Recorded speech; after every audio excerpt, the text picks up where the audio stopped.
This is Blocks to Flow, the space where learning, living, and leading return to alignment. Hosted by Kohila Sivas. Together we reconnect, restore, and rewire the missing link. Unlearn survival, relearn rhythm. Coach Ruth, welcome to our podcast, Blocks to Flow. Nice to have you here today. Well, thank you for having me, Kohila. I appreciate it. Awesome. I want to start off with something we forget to do, Ruth, which is to breathe. Right. We are so forgetful of breathing these days. It's just become so automatic that we don't really feel it. So I want to start with that. So I want you to take a deep breath with your nose, not with your mouth, because what's happening for me and others that I've been talking to is that we're all breathing through our mouth more than our nose. So let's try that. Perfect. And then release from your nose too, not from your mouth. And we'll do that one more time.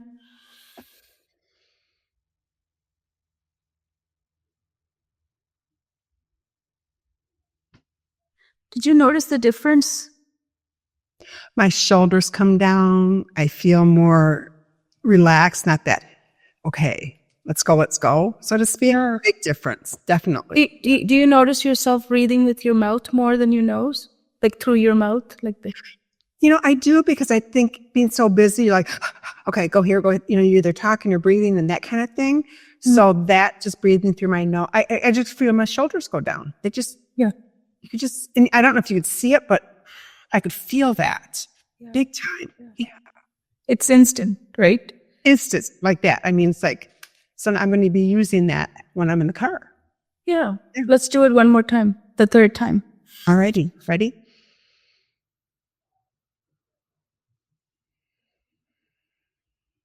Then release it through your nose, not your mouth. It's so, for me, automatic now. I'm releasing through my mouth, and which is not good. We are forgetting to release it through our nose, and that's important. That's the one that grounds you so deeply, yeah. So you're here today with our podcast. I want to ask you, when you hear the phrase blocks to flow, when in your life did you feel any blocks? Oh my goodness. Looking back, I didn't have the words for it, correct? But elementary school, just I was one of those kids that I was afraid. I knew the information, but I didn't want to raise my hand, right? So that block of not feeling whatever it was. And then I noticed, it carried me through middle school and into high school and into university and even into adult life. And I never could put a word on it, that I was blocked and I wasn't in flow. So you mentioned one of the biggest thing is speaking out loud. And the class started in elementary school. You can't put the hand up.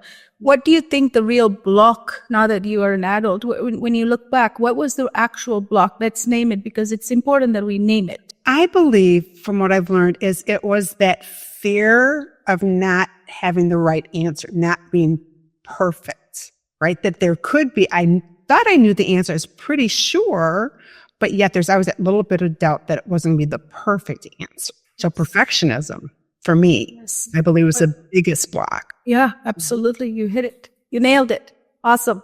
Yep. So where do we get that? Like, how, as a little child, like you were a child at that point in elementary school, how does a child who's born with so much curiosity, so much opportunity to explore, all of a sudden they enter elementary school and now they're afraid of their own voice or their own idea, and what if I get it wrong? For me, my experience, I believe it from my parents. I was the oldest of 4, and my parents are very high achievers.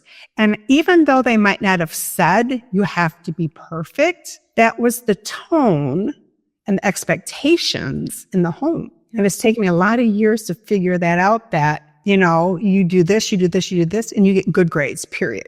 I mean, there was no discussion of, I'm struggling, or I'm not, I'm nervous, or we didn't do that. You went ahead and you went to school and you behave and you get good grades, period. Yes. Performance. It's all about performance. Yep. And then your self-worth and identity get attached to performance. Absolutely. 100. For me, it's 100%. Absolutely. Yeah, all of us. So how did this all started?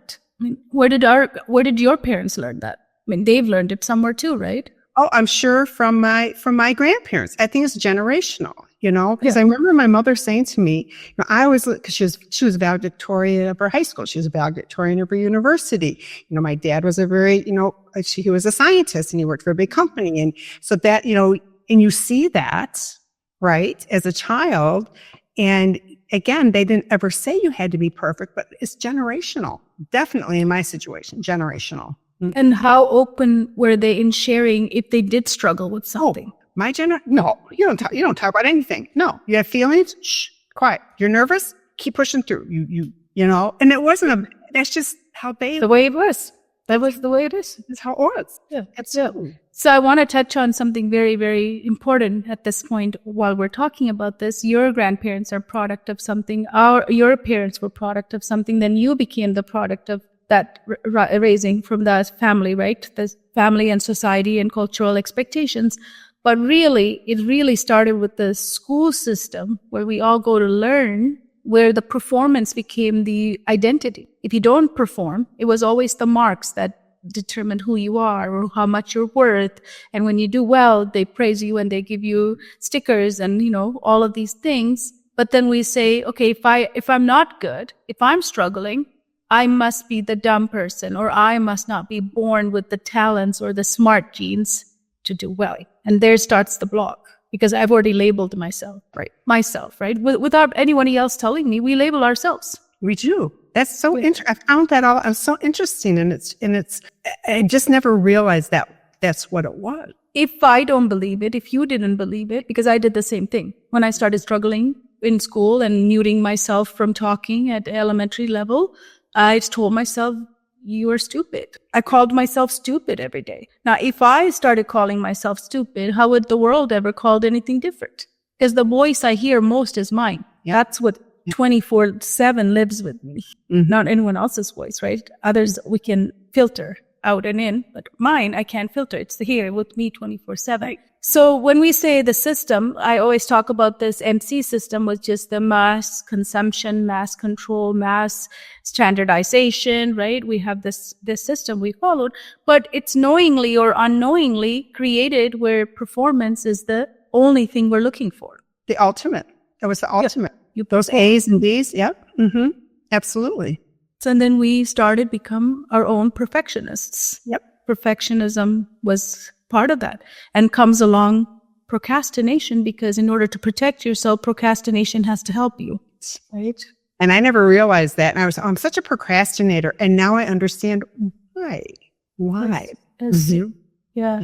So when was the turning point for you, like in your life? Like, when did you notice that I've been very silent in my life? Performance is everything. If I'm not great, like, did you set yourself a high standard when you were in high school? Oh, always. And I always fell short. And then I always felt less than. And because I failed. And failure is okay, or not making it perfect. It was okay. But in my mind, even as an adult, it was failure.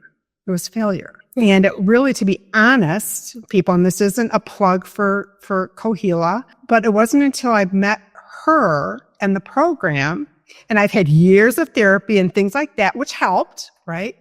But I never understood why I had a block. We could handle trauma. We could do that stuff, correct? But the actual block, in looking back, it was like, oh my word. Crazy. So I'd have to say, a year and a half ago or so when I met you.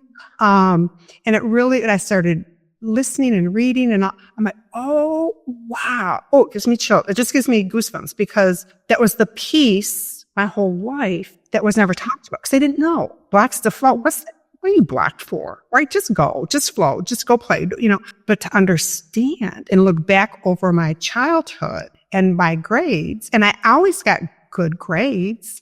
And I never felt cheated good about it. I never felt that I had to cheat, because if you have all A's and one B, it was like, well, why did you get that B? Yes. Right? And then I would shut down. And then I would, if a project would come along, my mom would always say, why are you waiting to the last minute?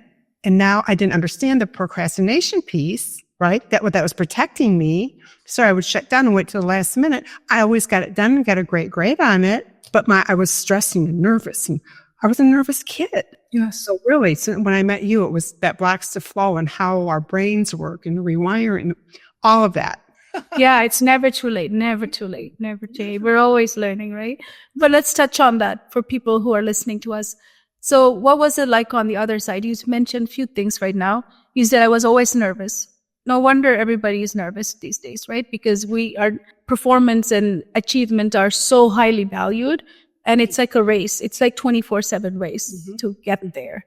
And when you get there, you realize what is next, right? And then we race more to get to the next level and the next level. It's like we're playing a video game without knowing. I'm in a game. I'm just running and getting my next stage.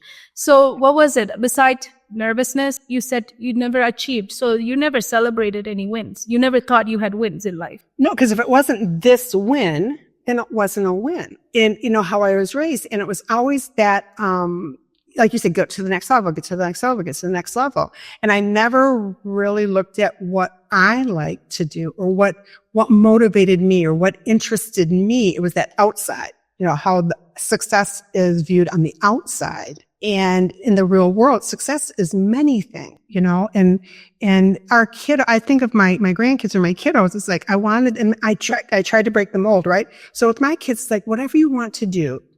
University is amazing. Yes, you need that for certain things. But if you want to do something else, that's okay too. That's okay.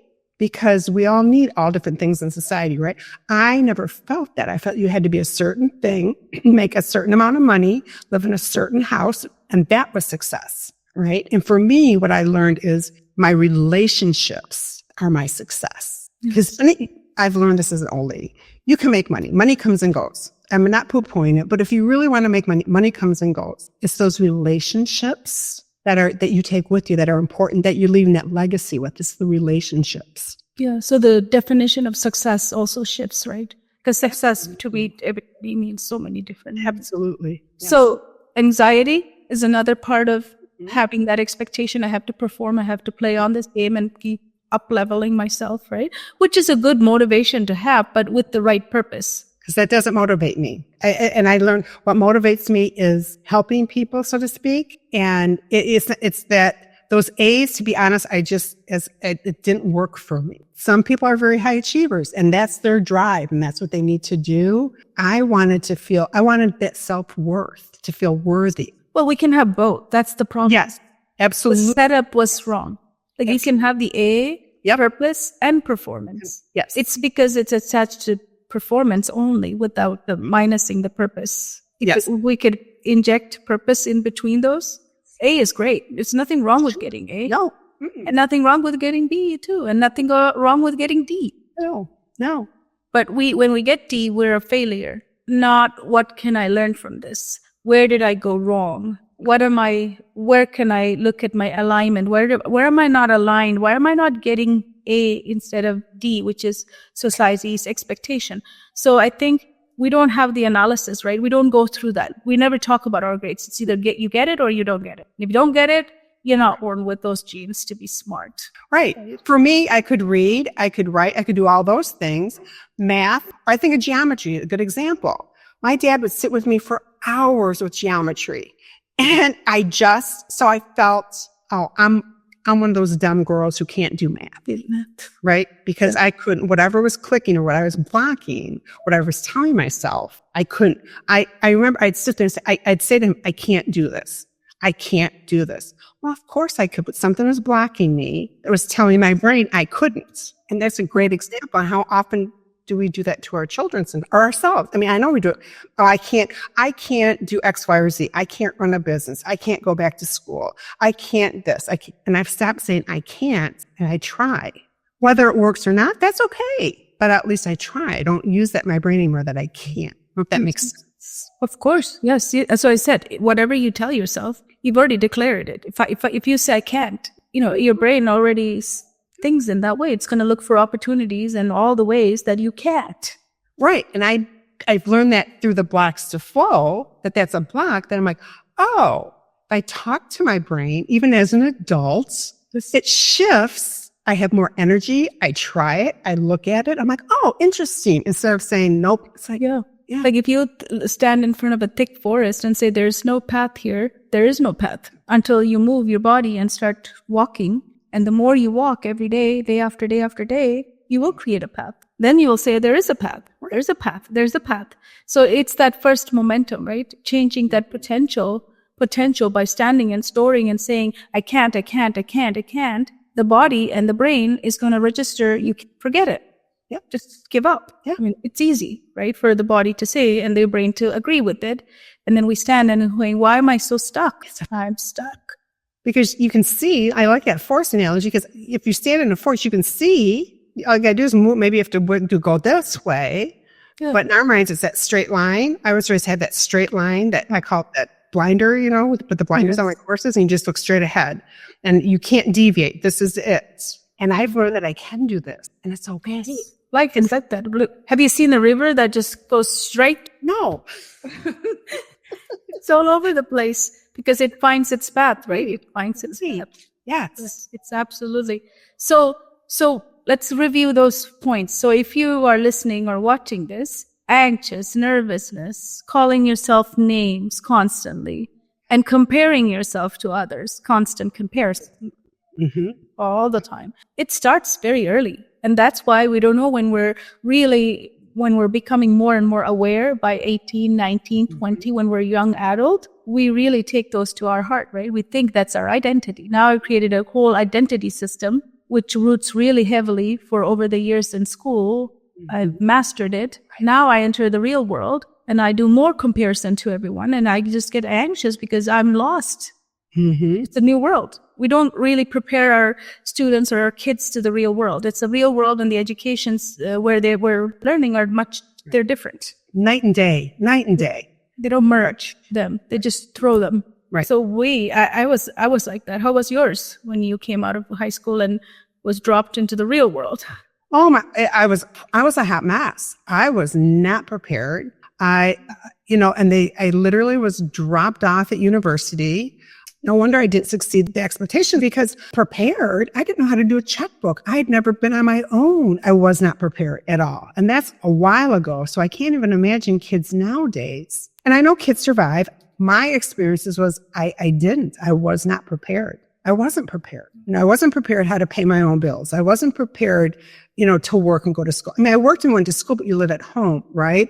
I wasn't prepared for that pressure. I wasn't prepared to have this overwhelming anxiety and depression hit over me and I couldn't talk to anybody about, right? And for college students, that's critical. Mental health, because there's so many kids that go to school and their anxiety and depression and they mask it, right? Like I did because that expectation. You're going to succeed no matter what. And inside you're like, I can't put one more foot forward, right? It's so much pressure, but we could prepare them. Like if I look back, let's look back at our high school. We could have had role play after role play on each of these classes. Like, how do you take this math you learn? Because a lot of kids, I'm a math expert. A lot of kids come to me and they say, when am I ever going to use this? And then the thing is, oh yeah, you go to university, you need this, you need this. But why don't we just show them where you're going to use it as they're learning it? Like you said, banking is one of the biggest thing that we sent our kids out and our youth out into young adults out into the world. They don't know anything about credit card. They don't know anything about loan. They don't know what loan is or credit is or debt is. None of this is ever taught, or how to buy a house or how to mortgage works or how anything, how. But we have all these years in the school system where we're telling them, add the number, subtract the number, multiply it, figure it out, do all of this. But why don't we include the why part?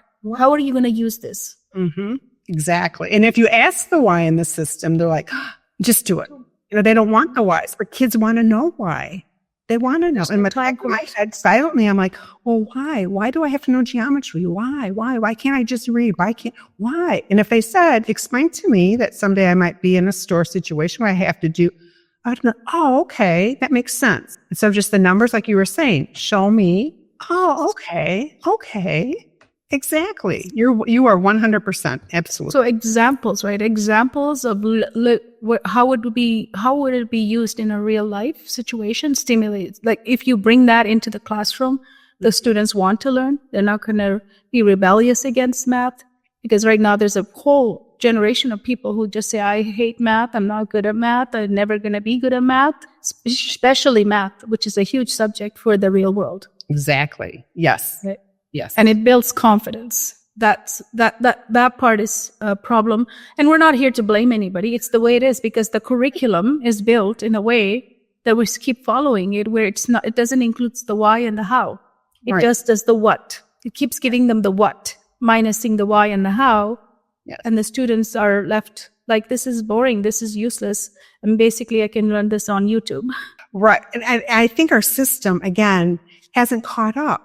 And they're trying, but in the meantime, I think our kiddos are kind of being, it's like a sifter I look at it through, and they're just kind of falling through that sifter. Some are hanging in and they're getting it, but most of them are just kind of like, okay, because it hasn't, unfortunately, our system right now, it's not the teachers, it's the system, because the teachers have to teach with the system.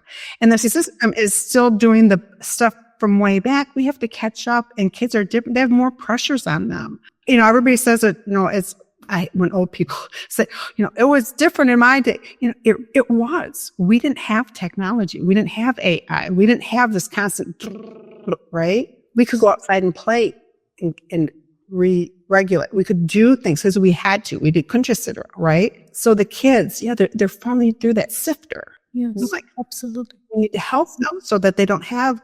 Everybody's going to have anxiety and depression. They're going to go through that, but that they can come out the other end and go, oh, okay. I'm worthy. I'm a good student. I might not learn this way, but I learned that way, and I'm good. I'm okay. Their identity isn't wrapped up in those grades. No. It's just we have to catch them very early. Like, it happens at home, as you said, and for me, started at home, because our home is our first classroom, first environment where we're learning. And then our society, when we enter into society, then our school system. So these systems that are family structure, the societal structure, and the school structure all have giving us information, and we take that as input, and we, with our little minds, we create our own meaning.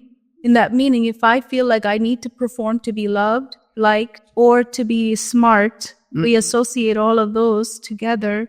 We're going to say, you know what, you're not capable. We're going to start calling ourselves, I'm not capable, I can't do this. And then start comparison. That's about it, because they have something special, I don't. That other person is so smart, I am not. And then we start, that's the storyline, right? And then we just create more to that story. We add to that story, and we create more stories to chapter by chapter. We'll add every grade, and then we exit. And then now we have all the story. And then what we do is we reread the stories that we created, right? Constantly into adulthood. And that's why we're creating, we're developing ourselves. The personal development is so big when you're an adult, because you have to repair yourself, rewire yourself. Yes. Yeah. But it's not just it's amazing to rewire and look back and go, oh, okay, I'm okay. Yeah, absolutely. Yeah. But a lot of the personal development programs say these affirmations like I am, or do this, or I'm worthy. But that's just all surface work. You got to figure out where the block is. What kind of language are you using with yourself? You need to analyze, like, what has been said, and what are you saying, and what are you saying continuously, right, with those. So when was your turning point, Ruth, like, through this process? When did you turn around and say, you know what, it's me. I'm doing all of this. I'm the one. I've created this extreme, I need to play at this level bar. I set the high bar for myself, and I've been struggling to reach this. This is an invisible thing. Like, who set that up? I did. It was one of the modules that on the Blocks to Flow. And it was like an aha moment. I'm like, oh my goodness. Okay. I named my brain. I call her Rita. And when we have these negative thoughts, I'll go, all right, Rita, and we talk about it. Right. It was not simple, but easy. I don't know if I don't know how to, or vice versa, but it was in one of the courses that we're doing the training. And I was like, oh my goodness. And it's so much. And I use it now with grandchildren and just to see the difference. So it's just very recently. And so you're never too old, or it's never too late to, retrain your brain or rewire your brain or all that kind of stuff. Cause I was taught, you fake it till you make it. Well, then I felt like an imposter. I'm sorry, that's a dumb thing to say. I'm saying that for myself. That was just because now I'm an imposter. Now, am I really learning this stuff? Am I really going to be good enough to do this? Am I really going to be, no. So that, and I can't remember which module, I apologize, but it's just that the whole training that we've done with Blocks to Flow has been, just instrumental in my growth, and how I can relax. I don't have to be on that, I call it the hamster wheel. The hamster's going. I'm like, oh, wait a minute. It's okay. It's not that keep going. Yes, I want to achieve certain things, but it's not that massive, just keep, I have to get there. You've taught me that keep doing it, trust this process, Blocks to Flow, and we get there and it's like, oh, and it's not that just that constant. It's a nag inside of your voice, right? We nag, right? That's, ooh, and your stomach's like, ooh, it's like, I don't have that anymore. And I always did. And it didn't matter what it was for, but I always had that little, oh, is that good enough? Do I have to do this? Get up to it. I'm sleeping better. My relationships with my husband, we've been married 43 years, which is great. So but it's just like, it's just the whole shift isn't that constant. We need to.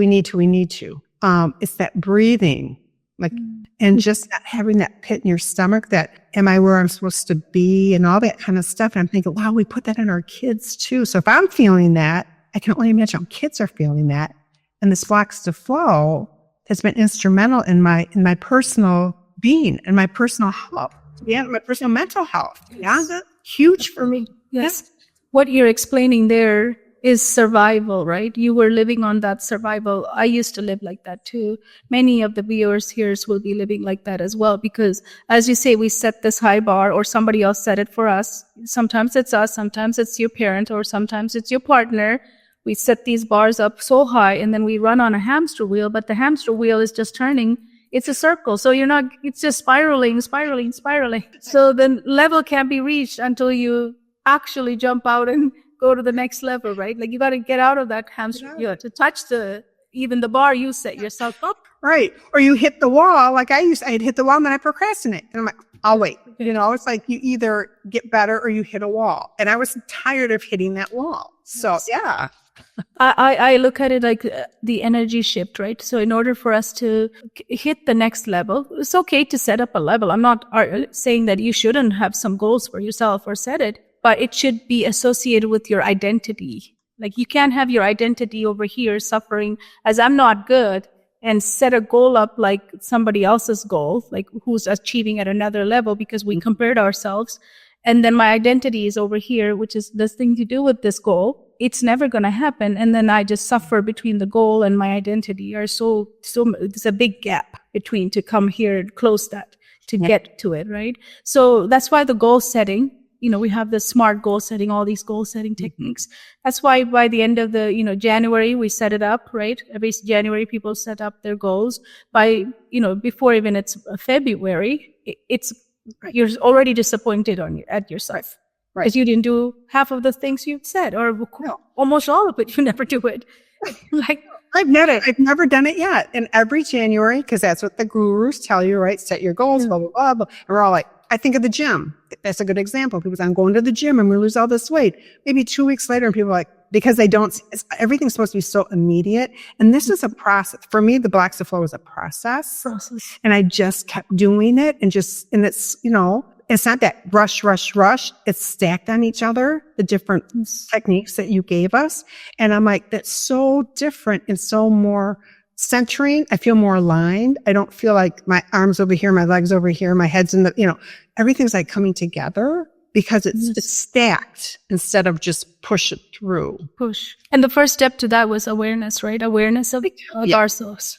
Yes. Tell me about that stage when you become aware. The first stage is noticing about me, what I say, right? I have a friend who is a teacher in Seattle, and we talk about this, and we were both like, oh my gosh, that awareness of, and we both have been in companies together, we both have done things together, she's one of our BFFs, and we just and it's hard to explain and put it into words, but just that feeling, the difference, there's such a shift It's not that, it was that aha moment. You're like, oh my gosh, I don't have to continue to get more customers. It's hard to explain the awareness. It's just that centering. It's just that internal, I don't feel that gut pull anymore. My heart isn't pounding.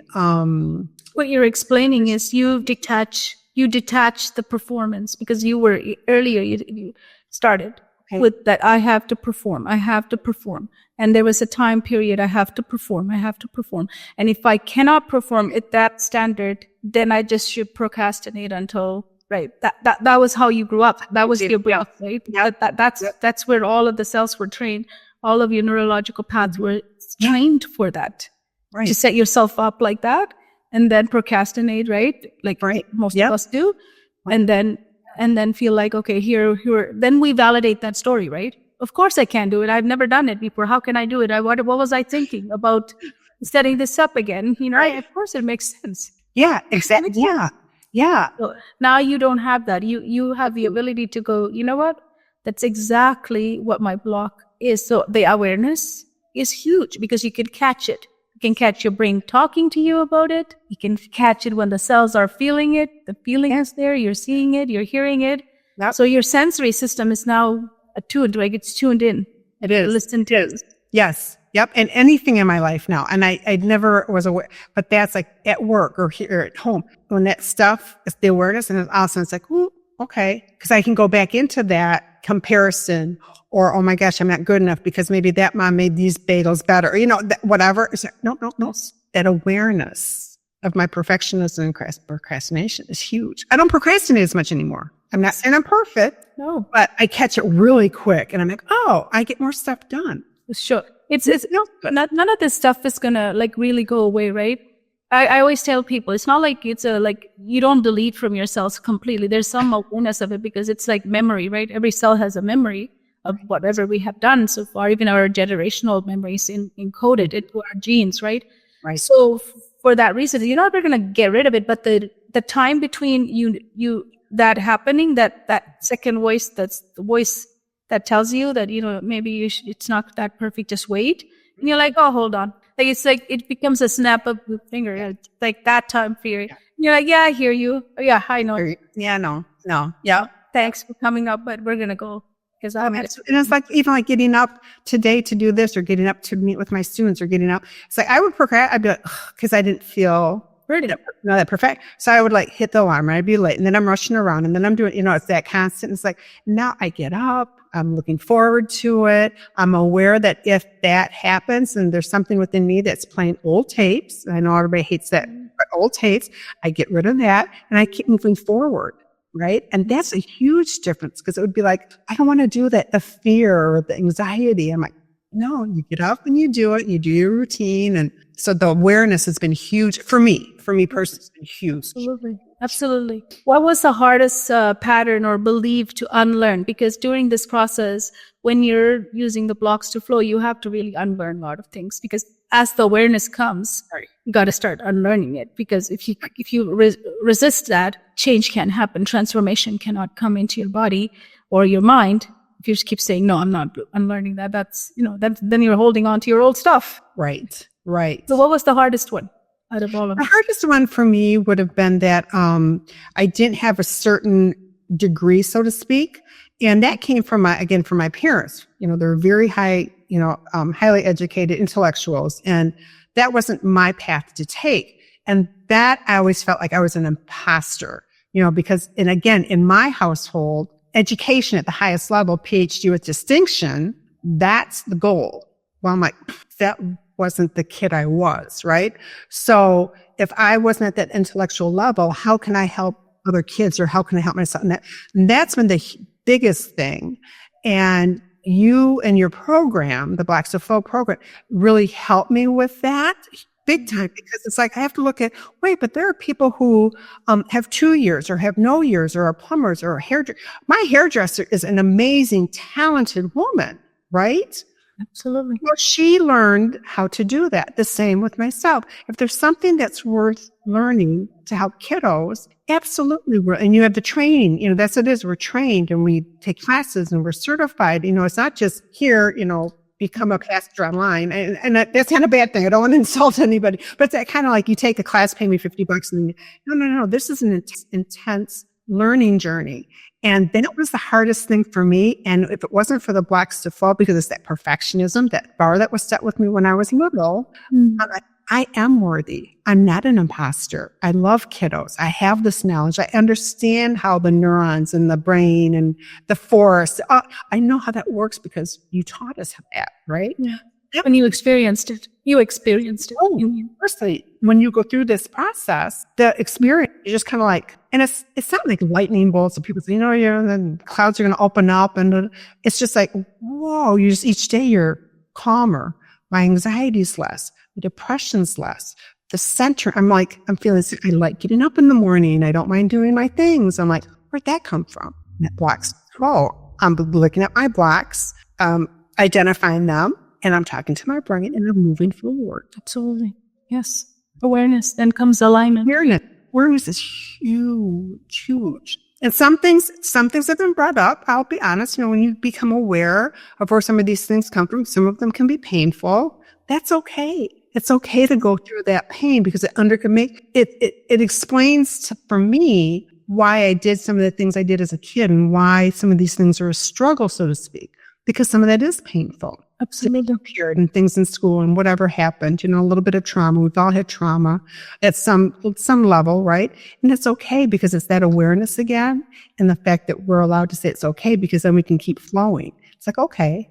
And also then I understand kiddos. If I felt that as a kid years ago, I can now look at kids that might have some of the same behaviors or same things that they're looking or saying or doing or their body, I'm like, oh, that's what that is. I get it. I understand it. And then that's the true coaching, right? When you understand at a cellular level, at the neurological level, you can understand it, feel it.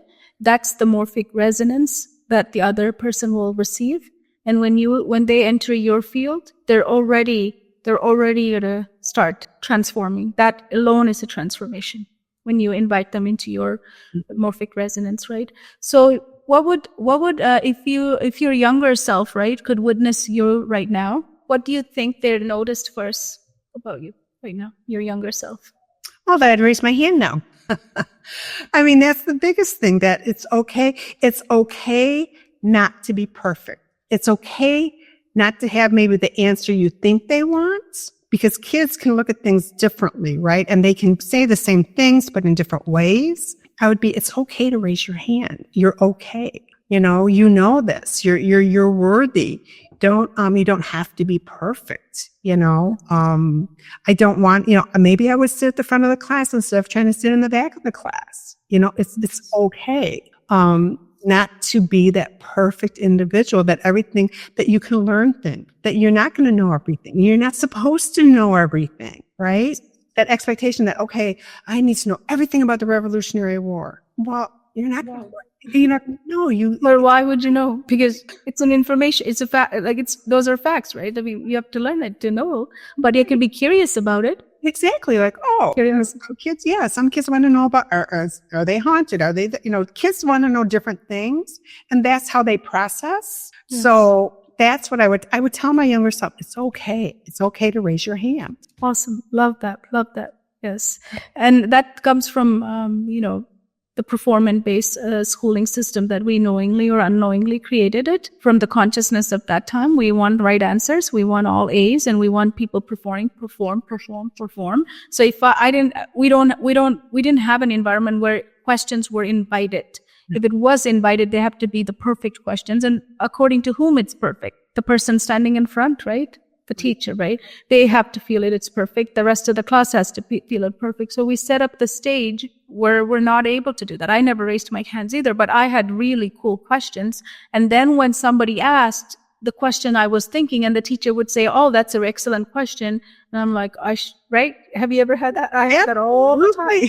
Absolutely. I was like, well, I had that question. Yeah. But I wasn't, you would call brave enough to put up my hand and say it, but I was internalizing it that, that was my question. I could have got a compliment there, but Exactly.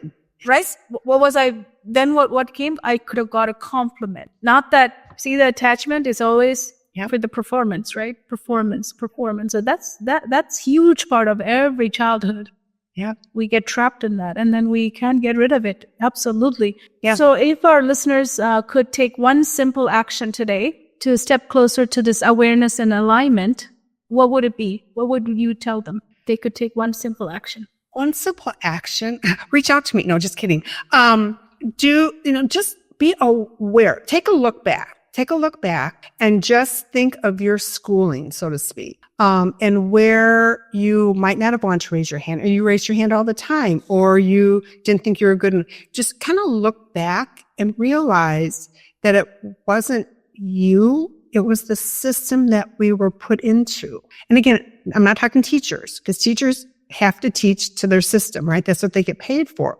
But that system has kind of set us up to doubt ourselves, not, to make us sometimes feel less than.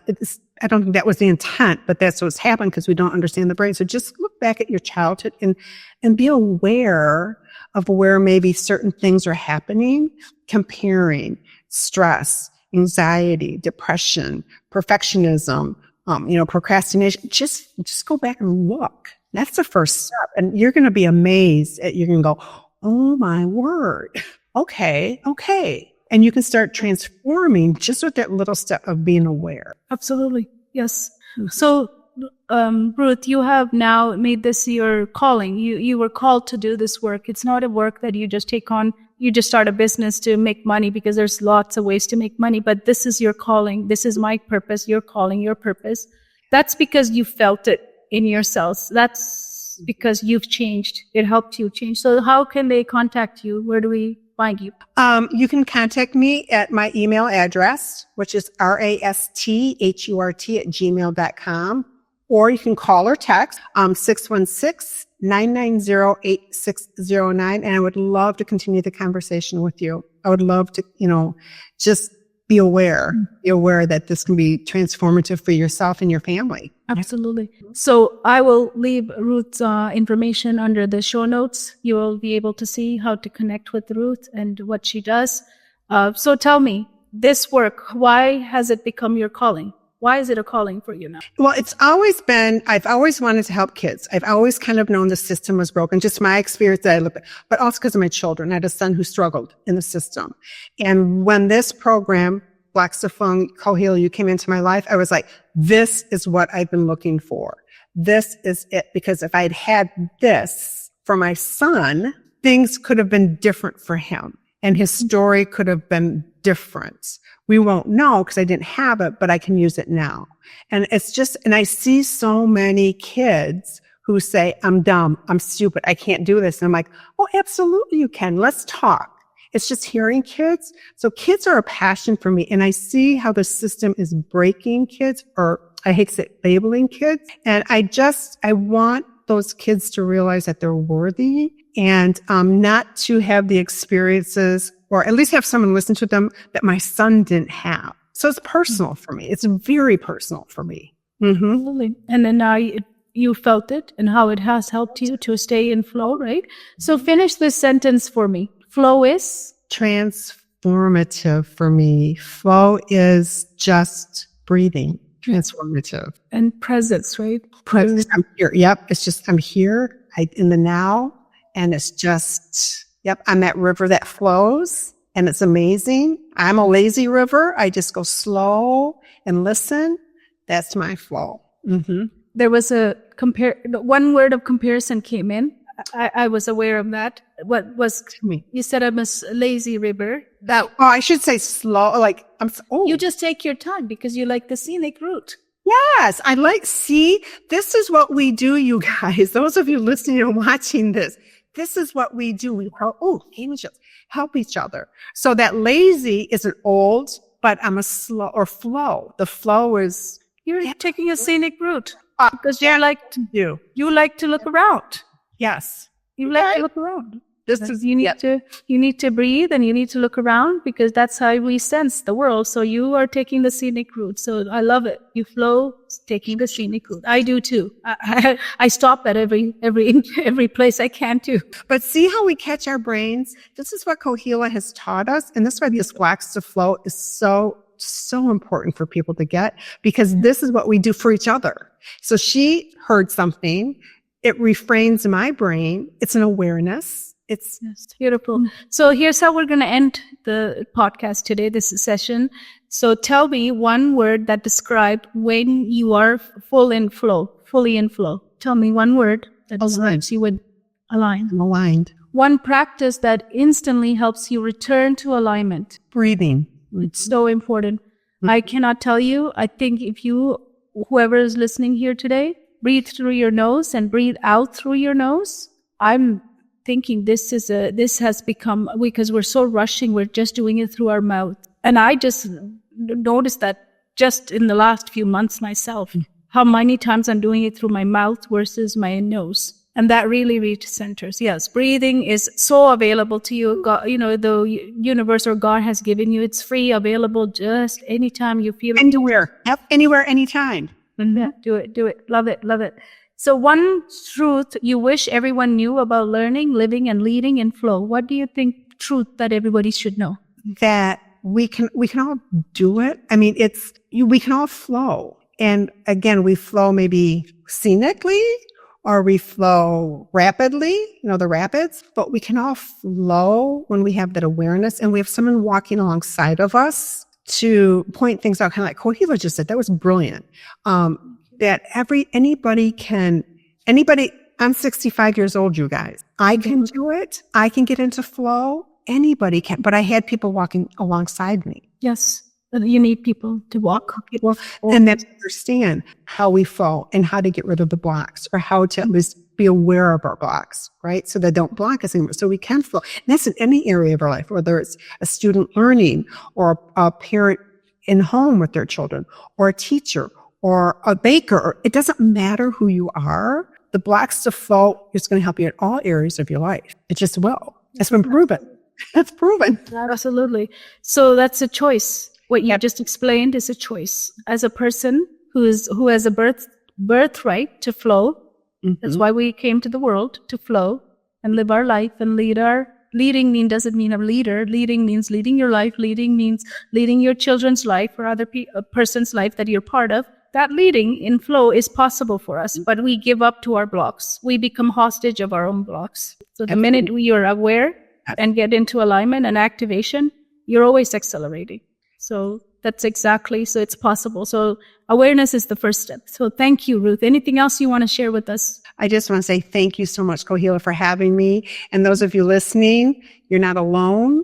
Your experiences, there's lots of us out there who've had some experiences, and we can help you if you want to go from blocks to flow. And especially with kids, school starting, parents, breathe through your nose. Breathe. In through your nose? Be okay. Oh, through your nose. Yes. It's another year. But another exciting year, because we also have to set up excitement. Right? Yes. Oh, exactly. Absolutely. I'm excited for the school year to start. So thank you, Ruth. And about Ruth, where you can reach her, I will put it into the show notes. So thank you for being here today, and have a blessed day. Enjoy and stay in flow. Definitely. You as well. Thank you. Bye. Thank you. Bye-bye. You've been listening to Blocks to Flow, where learning, living, and leading return to alignment. Keep reconnecting. Keep restoring. Keep rewiring your way back to rhythm. Discover more at holisticsuccesscodes.com and join the movement reshaping how we learn, live, and lead. Until next time, flow forward.